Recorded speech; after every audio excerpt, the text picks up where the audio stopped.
and almost 300 people have been killed in Eastern Ghouta following days of bombings by the Syrian regime. The UN Special Envoy Staffan de Mistura has compared the bloodshed to the 2016 regime bombings in Aleppo. Well, we can get more on this story now from Thomas White, who is the Syria director of the Norwegian Refugee Council, and he joins us now from Amman in Jordan. As we've mentioned, you're not actually in Syria, but as Syrian director for the charity, you must be getting information out of Eastern Ghouta. How are you getting that information out, and what are you hearing?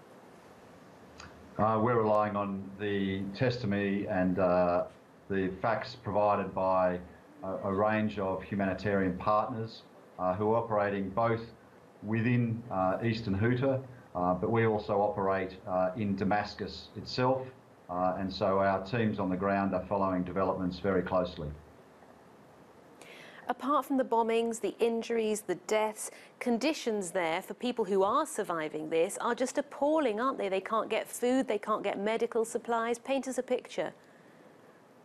Well, certainly, what's unfolding now is some of the worst violence that we've seen in the 7 years of the Syrian conflict.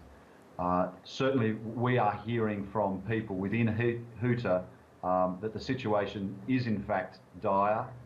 Your viewers can see the physical destruction on their screens, but we're also hearing from people who are lacking the basics for life: food, water, and the situation for medical care is very acute. So, the situation is very bad right now. What we're concerned about is if there's a further escalation of the violence, if there's a further escalation of the conflict. People in Eastern Ghouta are describing that they fear what comes next. We are looking at the likelihood of a large-scale ground offensive into Eastern Ghouta. This will be a ground offensive into a very densely urban-packed environment, and it will be bloody.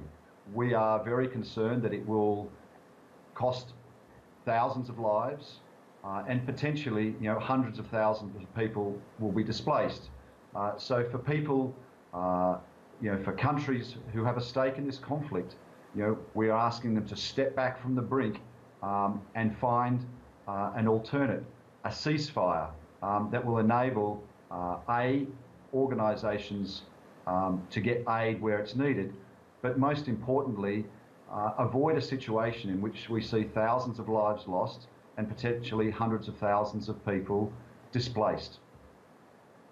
At least 6 hospitals have been struck. What's happening to those people who were in those hospitals, do you know? What we understand is that, obviously, as hospitals are hit, the ability for people to access medical care, either as a result of, blast injuries or as a result of, sort of normal illness, the facilities are just not there. Right now, aid organisations, the UN, have been trying to negotiate access for sick and injured people out of Eastern Ghouta, but that is just not happening right now. So, in fact, the situation is just compounded with the upscale of violence that we've seen in the last few days. Thomas White, Syria Director for the Norwegian Refugee Council, thank you for joining us.